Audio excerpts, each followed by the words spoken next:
गर्व से कहो हम हिंदू हैं। क्यों गर्व से कहें? किस बात का गर्व भाई? जितने भी ईडी के केस चल रहे हैं, जितने भी सीबीआई के केस चल रहे हैं, एक भी एफआईआर सरकार या बीजेपी की नहीं। एक तरफ तो आप बता रहे हो ना कि राम के मंदिर के बिना राम की आचरण नहीं कर पा रही जनता, तो बना लो, उसके बाद देख ले कितने राम के आचरण होने शुरू हो गए। किसी के मुंह से जय श्री राम सुना तो खाल खिंचवा दूंगी। ये उसने भीड़ के सामने नारे लगाने वालों से कहा, खाल खिंचवा दूंगी। एक पत्नी के लिए उसने जीवन भर समर्पण कर दिया। जो श्री राम के नारे लगा रहे हैं, इनका व्यक्तिगत चरित्र देखो क्या है। ये कल्पना कर सकते हैं कि अडानी की संपत्ति में मोदी का हिस्सा होगा? आप यकीन दिलाएंगे किसी को? मंदिर का निर्माण राजनीति है, धर्म नहीं। मैं मोदी की मां से मिलने गया था। आप कल्पना कर सकते हैं कि हिंदुस्तान के प्रधानमंत्री की मां 1.5 कमरे के मकान में थी। जातियां इकट्ठी होंगी, हिंदू इकट्ठा होगा तो बीजेपी मोदी जीतेगा, और उसके परिवार का कोई भी शामिल ना हो। ये 1600 साल बाद पहली बार जब मोदी ने प्राइम मिनिस्टर की ओथ ली तो ये हुआ। उसके परिवार का कोई नहीं था वहां। नमस्कार, मेरा नाम है दिनेश और आप देख रहे हैं सीकर संदेश। आज हम हैं घोड़ीवारा के गुरु कृपा पब्लिक स्कूल में, और यहाँ हमारे साथ मौजूद हैं भारतीय इतिहास के साहित्य के बड़े हस्ताक्षर कवि हरिओम पंवार साहब। सर, आपका बहुत बहुत स्वागत है झुंझुनू और शहीदों की धरती पर। जी जी जी।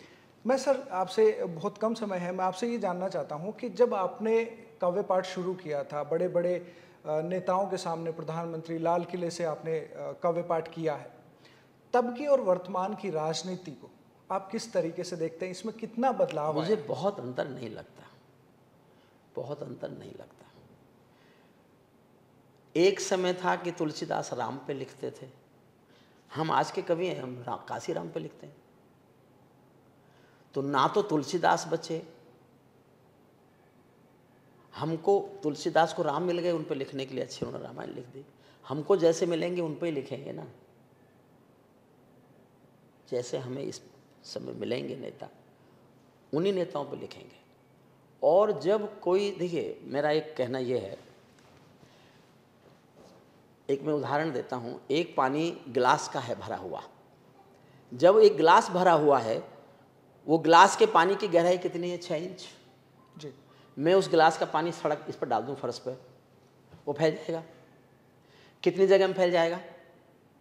जब भी कोई चीज विस्तार पाती है तो गहराई खो देती है, गहराई खो देती है। यही कवि सम्मेलनों के साथ हुआ, यही राजनीति के साथ हुआ। जैसे कवि सम्मेलनों के साथ पहला सवाल कवियों से पूछते हैं, सब कवि सम्मेलन का स्तर घट रहा है, कवि सम्मेलन में चुटकुले सुनाए जा रहे हैं। आते ही पहला सवाल पूछते हैं, मैं कहता हूं कोई सर्वे हुआ है क्या जिसमें रिकॉर्ड में आ गया कि स्तर गिर गया? आपने कोई सर्वे कराया है क्या? ये आपकी राय है, और अगर है तो वो इसलिए है कि गिलास के पानी की गहराई तब खत्म हुई जब वो फर्श पे फैल गया, विस्तार पाया उसने। कोई भी चीज विस्तार पाएगी, गहराई खो देगी। राजनीति ने भी जब बहुत विस्तार पाया, अब तो एक पार्षद का चुनाव भी मुख्य हो गया। पार्षद के बाद में मेयर, मेयर के बाद में एमएलए, एमएलए के बाद एमपी, एमपी के बाद मिनिस्टर, मिनिस्टर के बाद चीफ मिनिस्टर, फिर हर चुनाव महत्वपूर्ण हो गया। जब ये चीजें बहुत फैली, इनकी गहराई कम हो गई। और जब अवमूल्यन का दौर चलता है तो वो दौर केवल एक क्षेत्र में नहीं रहता, ये प्रकृति का नियम है। अगर एक क्षेत्र में अवमूल्यन शुरू हो गया तो फिर हर क्षेत्र में होगा, हर क्षेत्र में होगा। राजनीति में जैसे ही अवमूल्यन शुरू हुआ, वो हर क्षेत्र में गया, शिक्षा में गया, साहित्य में गया, धर्म में गया, चिकित्सा में गया, सब जगह गया। हर जगह अवमूल्यन हुआ, दूध के धुले कभी भी नहीं बचे। अवमूल्यन हर क्षेत्र में होगा, यह प्रकृति का नियम है। और ऐसा विज्ञान बढ़ता है, बाकी सब चीजें कमजोर होती हैं। दुनिया में तरक्की सिर्फ विज्ञान कर रहा है, और दुनिया को देन भी विज्ञान की है। जो भी है, जो भी वो चीज जो आदमी की सुविधा की है, जो भी वो चीज जो किसी देश को महान बनाने की है, सुविधाजनक बनाने की है, उसको आरामदायक चीज देने की है, वो विज्ञान ने पैदा की है। बिल्कुल ठीक है। राजनीति को लेकर एक समय था जब लोग बड़े बड़े नेताओं को दूर से सुनने आते थे, लेकिन आज सोशल मीडिया के माध्यम से, मेन स्ट्रीम मीडिया के माध्यम से इसका कारण सोशल मीडिया है। अब जैसे कवि सम्मेलनों में भीड़ कम हो गई, नेताओं की भी भीड़ कम हो गई, इसलिए कि वो सब उनको यूट्यूब पे सुनने को मिल जाता है जी। अगर हम घर में अपने सोफे पर बैठकर या खाना खाते खाते यूट्यूब पे सुन सकते हैं अपने मोबाइल में, फिर उसको सुनने, किसी कवि को सुनने जाने की जरूरत क्या है? लेकिन एक समय था जब कवि या राजनेता दोनों ही जब भाषण देते थे या काव्य पाठ करते थे तो उस जिम्मेदारी उसमें एक होती थी। वर्तमान समय में मोबाइल की वजह से कोई कहीं से भी काव्य पाठ भी कर सकता है और कोई कहीं से भी किसी भी तरीके का भाषण भी दे सकता है। ये अवमूल्यन है, अवमूल्यन है। ये जब कोई वक्त बदलता है तो ऐसा होता है, चेंज हो रहा है ना। हम अब पहले रेडियो था, टीवी था ही नहीं। अब टीवी के बाद तो हर किसी के हाथ में टीवी आ गया, हर कोई लिए घूम रहा है ना टीवी, सारी दुनिया अपने हाथ में लिए घूम रहा है। जियो वालों ने एक नारा लगाया था, कर लो दुनिया मुट्ठी में, तो दे दिया ना उसने, जियो ने हाथ में मुट्ठी में, सारी दुनिया मुट्ठी में आपके। किसी भी मुल्क की जानकारी ले लो, किसी भी मुल्क का तापमान जान लो, किसी भी मुल्क का क्षेत्रफल जान लो, किसी भी मुल्क का राजा कौन है ये जान लो, किसी भी मुल्क में कौन किससे लड़ रहा है ये जान लो। आपको सारी जानकारियाँ इससे मिल रही हैं। तो फिर जानकारियों के लिए कहाँ जाए, ज्ञान के लिए कहाँ जाएँ हम? ये किसी भी संसार के बदलती हुई स्थितियों का सामान्य चित्रीकरण है। इसमें कोई किसी को बहुत ज़्यादा चिंतित नहीं होना चाहिए। लेकिन वर्तमान में कुछ ऐसी घटनाएं हो रही है जिसकी वजह से शायद चिंता होनी चाहिए कि जिस तरीके से धर्म के नाम पे लड़ रहे हैं या उस लड़ाई का फायदा पॉलिटिकल। महाभारत में किस पे लड़े थे? महाभारत में उससे बुरा है क्या? अब 5 पांडवों के सामने कौरवों ने चीरहरण किया था द्रौपदी का। आज पॉसिबल है? पॉसिबल है आज भी बलात्कार की घटना। जिस देश के घर घर में महाभारत आले में रखा हुआ है, आप उस देश में उम्मीद करेंगे लोग नहीं लड़ेंगे? महाभारत में क्या हुआ था, किस बात पे लड़े थे? बिल्कुल विषय यही था, हम कैसे हैं ये महाभारत बताता है, हमें कैसा होना चाहिए ये रामायण बताती है। पूरी रामायण की शिक्षा केवल ये, हमें कैसा होना चाहिए। महाभारत की पूरी शिक्षा ये कि हम कैसे हैं। महाभारत काल में जो हुआ उससे बुरे हैं क्या आज? लेकिन जो रामायण वाली स्थिति है वो पॉलिटिकल पार्टी नहीं, हम रामायण आज ना जो कानून व्यवस्था है, देखिए महाभारत वाली भी तो नहीं है, महाभारत वाली भी तो नहीं है। हो सकता है कभी राम वाली आ जाए, कोशिश करते रहना चाहिए, प्रयास करना चाहिए। राम मंदिर तो बन रहा है, लेकिन दूसरी तरफ देखा जय श्री राम के नारे लगाते हुए एक ये वही पेंडुलम का मामला है। पहले क्योंकि जिनकी जबान पर ताले लगाए गए कि नहीं बोल सकते जय श्री राम, बोलोगे जेल जाओगे। मुलायम सिंह के सामने जय उसने नहीं कहा था, ममता जी ने तो बयान दिया था, ये किसी के मुंह से जय श्री राम सुना तो खाल खिंचवा दूंगी। ये उसने भीड़ के सामने नारे लगाने वालों से कहा खाल खिंचवा दूंगी। एक वो काल था। अब जिनको तब इतना रोका गया, अब वो उन्माद में लगा रहे, थोड़ा ज्यादा हो रहा है। उन्माद खत्म हो जाएगा, बंद हो जाएगा। इनको भी कुछ दिन में पता लग जाएगा जय श्री राम कुछ देने वाले नहीं किसी को। आके जय श्री राम किसी के घर में रोटी नहीं देंगे। लेकिन ये एक सेंटिमेंट बन गया, इसको सेंटिमेंट बनाया क्योंकि इसका विरोध हुआ। विरोध नहीं होता तो सेंटिमेंट नहीं बनता। अगर जय श्री राम के नारे का बहुत विरोध नहीं हुआ होता तो लोग इतने आज लगाने वाले भी नहीं मिलते। कौन लगा रहा था? कौन बनना चाह रहा है श्री राम? श्री राम ने पूरा जीवन अपने एक पतिव्रती में गुजार दिया, एक पत्नी के लिए उसने जीवन भर समर्पण कर दिया। जो श्री राम के नारे लगा रहे हैं इनका व्यक्तिगत चरित्र देखो क्या है। एक समय था जब आपने मंच से ये कहा था कि जब भी कोई मतलब ऐसा व्यक्ति जिसका कोई स्वार्थ नहीं होगा, वो जब देश कोई सन्यासी हिंदुस्तान के सिंहासन पर बैठेगा। तो आज जैसे आप उत्तर प्रदेश से आते हैं और देश के प्रधानमंत्री भी, मैं इनके कार्यकाल मैं आपके टीवी पर बोल रहा हूं, मैं दोनों का समर्थक हूं। इनके कार्य में मतलब किस तरह की दोनों का समर्थक हूं, दोनों की पार्टी और दोनों के समर्थकों का समर्थक नहीं हूं। बाकी वो भी सब ऐसे हैं जैसे पहले थे, लेकिन दोनों का व्यक्तिगत रूप से समर्थन। क्योंकि मैं ये मान सकता हूं कि उनकी नीतियां गलत हो सकती हैं, मैं ये मान सकता हूं कि उनसे गलत निर्णय भी हो सकते हैं, मैं ये भी मान सकता हूं कि उनके निर्णयों से देश को नुकसान भी हो सकता है, लेकिन उनकी नीयत में कोई खोट है और देश के प्रति समर्पण में जरा भी कमी है, ये मानने को तैयार नहीं। Those are totally devoted to the country. They love country. ये कल्पना कर सकते हैं कि अडानी की संपत्ति में मोदी का हिस्सा होगा? आप यकीन दिलाएंगे किसी को? मोदी का सगा भाई पेट्रोल पंप पे पेट्रोल बेचता है, एक सगा भाई पतंग की दुकान चलाता है। मैं मोदी की मां से मिलने गया था। आप कल्पना कर सकते हैं कि हिंदुस्तान के प्रधानमंत्री की मां 1.5 कमरे के मकान में थी, जिसमें एक भाई भी रहता है मोदी का, और केवल एक घर के बाहर टेंट लगा हुआ था, 4 सिपाही बैठे थे बस, कोई मिलो, कोई आओ, कोई जाओ। इसलिए भी कि पिछले 1600 साल का इतिहास मैंने पढ़ा है। 1600 साल के इतिहास में पूरी दुनिया में कभी ऐसा नहीं हुआ कि किसी भी राजा का राज्याभिषेक हुआ हो और उसका परिवार उसमें शामिल ना हो।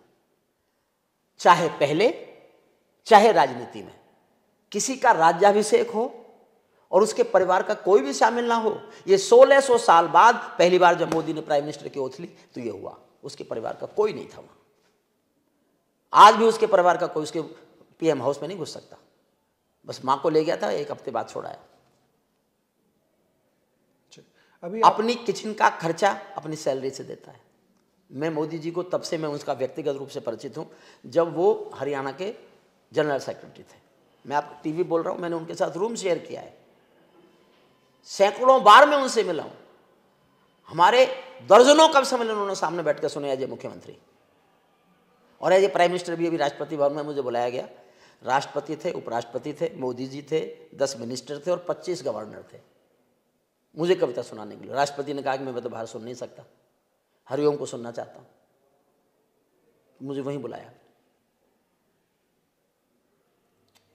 तो वह यही योगी का है। योगी, उसके पास 16,000 करोड़ की संपत्ति है। उस मठ के पास, नाथ संप्रदाय का जो मठ है, 16 मठ उनके हिंदुस्तान में है। एक आपके यहाँ भी है, इधर कहीं है, फतेहपुर में है। 16 मठ हैं देश में ऐसे, सबके पास हजारों करोड़ की संपत्ति है। उन सब का चेयरमैन हमारे मुख्यमंत्री हैं। बेईमानी करेगा? 16,000 करोड़ जिसके पास पड़े। मैं तो उनको भी, उन्होंने एक बार गोरखपुर गया मैं कवि सम्मेलन में, वो उसी दिन भाषण दे के गए कि मेरे पास 2 जोड़ी कपड़े हैं, 2 रोटी खाता हूँ, 3 घंटे सोता हूँ। तो मैंने उनके बाद ही कहा, मैंने कहा जी 4 जोड़ी कपड़े मैं भिजवा दूंगा, आपके बढ़िया खाने की व्यवस्था भी कर दूंगा, लेकिन जो उस समय जो हो रहा है इसको तो रोको। आपके पास 2 जोड़ी कपड़े हैं और ये हैं, तो ये आपने ये सब काम नहीं रोका, तो फिर और जैसे ही हैं, इसमें क्या फर्क पड़ता है? अभी आपने कहा कि धर्म के नाम पर राजनीति होना एक अलग बात है और जातिगत धर्म नितांत व्यक्तिगत मामला है, धर्म प्रदर्शन नहीं है। अगर पति पत्नी मिलकर भी मंदिर जाते हैं तो वो धर्म का काम नहीं कर रहे, राजनीति कर रहे हैं। लेकिन धर्म नितांत व्यक्तिगत, किसी का भी अपने लिए जो धारणा होनी चाहिए, जो धारण करना चाहिए, वो नितांत व्यक्तिगत है। किसी एक का, हर किसी का अपने लिए अलग अलग। सामूहिक प्रार्थनाएं राजनीति है, धर्म नहीं है। मंदिर का निर्माण राजनीति है, धर्म नहीं है। लेकिन अगर देश के लिए वो राजनीति जरूरी है तो करो। अगर देश अपना मंदिर देख के ही राम के पद चिन्हों पर चलेगा तो बनाओ। एक तरफ तो आप बता रहे हो ना कि राम के मंदिर के बिना राम की आचरण नहीं कर पा रही जनता, तो बना लो। उसके बाद देख लें कितने राम के आचरण होने शुरू हो गए। जातिगत जनगणना पे आ रहा था, हो, जातियां ही समाप्त होनी चाहिए। जातिगत जनगणना की बात, इस जहर को फिर पैदा कर रहे हैं, क्योंकि जातिगत जनगणना या ये जहर है। आदमी को आदमी से काटने का जहर है, आदमी को आदमी से दूर करने का जहर है ये। अगर मंडल कमीशन नहीं आया होता, वीपी सिंह ने ये बेईमानी नहीं की होती हिंदुस्तान की जनता के साथ, तो लोग तो जातियां भूल चुके थे। सड़क पर धावे पर आप किस जाति के बनाए हुए आदमी की रोटी खा रहे हैं, किसी को मालूम था क्या? नहीं। मंडल कमीशन ने मालूम कराया हिंदुस्तान में किसकी क्या जाति है, और केवल राजनीतिक लाभ के लिए कि तुम एक वर्ग की वोटों से नेता बन जाओगे, इसलिए तुमने पूरे समाज को कलंकित कर दिया, समाज को दूषित कर दिया। किस जाति में कौन पैदा हुआ है हमसे पूछ के पैदा हुआ क्या? मैं जाट कुल में पैदा हुआ, मैं पूछ के पैदा हुआ क्या? मैंने, मुझसे किसी ने पूछा था कि किस कुल में पैदा होना चाहते हो? जो चीज आपको संयोग से मिली है उस पर गर्व किस बात का है? गर्व से कहो हम हिंदू हैं, क्यों गर्व से कहे? किस बात का गर्व भाई? बाई चांस है ना हम हिंदू। हम अपनी मर्जी से हुए होते कि हमसे पूछा होता भगवान जी ने आके, भाई बताओ लोग किस धर्म में पैदा होना चाहते हो, और तब तुमने हमें हिंदू बनाया होता तो हम गर्व कर लेते। हम तो बाई चांस है, गर्व नहीं करते। पर विपक्ष मांग कर रहा है इसी जातिगत जनगणना की। वो इसलिए मांग कर रहा है कि वो विपक्ष को बटा देखना चाहता है जातियों को। जातियां इकट्ठी होंगी, हिंदू इकट्ठा होगा तो बीजेपी, मोदी जीतेगा। मोदी को रोकने के जो भी रास्ते हो सकते हैं वो सब अपनाएंगे। और राजनीति में यही होता है, अपोजिशन को यही करना चाहिए। कांग्रेस और केजरीवाल एक हो जाएंगे, एक, सारे इकट्ठे मिलेंगे आपको। ये तेजस्वी यादव और नीतीश कुमार के बीच की बातचीत जितनी वायरल है, इतनी गालियां, इतने अपशब्द। और एक बात मैं आपको बताऊं, आप आश्चर्य करेंगे, अपोजिशन का सारा शोर क्या मच रहा है? ईडी का इस्तेमाल कर रहे हैं, सीबीआई का इस्तेमाल कर रहे हैं, और सीबीआई, ईडी और ये सब लगा दिया, पीछे लगा हुआ है। जितने भी ईडी के केस चल रहे हैं, जितने भी सीबीआई के केस चल रहे हैं, एक भी एफआईआर सरकार या बीजेपी की नहीं है। बीइंग ए लॉ प्रोफेसर मैं आपको ये कोट कर रहा हूं, इस बड़ी बात को बताइए जनता को। जितने भी केस हिंदुस्तान में सीआईडी के, सीबीआई के चल रहे हैं, उनकी एफआईआर, किसी की भी एफआईआर बीजेपी ने नहीं की और सरकार ने नहीं की। सारी इन अपोजिशन वालों की एफआईआर है। कांग्रेस के एफआईआर पर सिसोदिया अंदर है, कांग्रेस के एफआईआर पर वहां का घोटाला, बंगाल का घोटाला जो कौन से जित्तू कौन सा है, वो मिनिस्टर जेल में है, वो कांग्रेस के एफआईआर है, कांग्रेस के एफआईआर है। महाराष्ट्र के अंदर जब ये दोनों पार्टियां ये एक साथ थी, इनके एफआईआर पर केस हुए। कोई एफआईआर बीजेपी या बीजेपी की सरकार ने की होती तो हम मान लेते ये ईडी वाले पीछे पड़ गए। जो एफआईआर होगी सरकार उन पर एक्शन नहीं ले, बंद कर दे। किस लिए बना रखे हैं डिपार्टमेंट?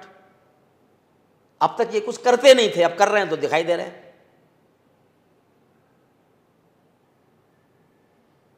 अब राजनीति से हटकर मैं आखिर में ये जानना चाहूँगा कि आज आप गुरु कृपा स्कूल आए, बच्चों के साथ आपने संवाद किया, बच्चों ने भी काफ़ी सारे सवाल आपसे किए, कैसा अनुभव? बहुत अच्छा लगा, मुझे बहुत अच्छा लगा। और मैंने तो बताया ना, दूसरे चैनल पे मैं बता रहा था कि ये मैं अपने भीतर एक नया हरिओम पंवार पैदा करके जा रहा हूँ।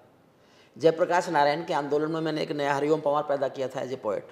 आज मैं दूसरा हरिओम पंवार पैदा करके जा रहा हूँ कि मैं मोटिवेशनल स्पीकर बनने की कोशिश में मैं कुछ समाज के ऐसे वर्गों में जहाँ मैं अपनी बात कह सकता हूँ, जिसका कोई असर हो सकता है, जिसको मैं समझाने की कोशिश करता हूँ। पहले वो मेरे आचरण में आ जाए, मेरे आचरण में आ जाएगी तो फिर मैं समाज को समझाऊंगा। तो एक नया हरिओम पंवार मैं लेके जा रहा हूँ। इसका सारा श्रेय महेंद्र जी को, आदरणीय राजेश जी को और बनवारी जी को और इस स्कूल को ही जाता है। मैं इस अनुभव को कभी नहीं भूलूंगा। और इतनी लंबी उम्र में 72 साल का हो गया, इतनी लंबी उम्र में कोई ऐसा अनुभव जहाँ आपके भीतर कोई नया आदमी पैदा हो, अद्भुत अनुभव है, अलग अनुभव है, अनोखा अनुभव है। मेरे सबको प्रणाम, सबको आभार, बहुत बहुत धन्यवाद।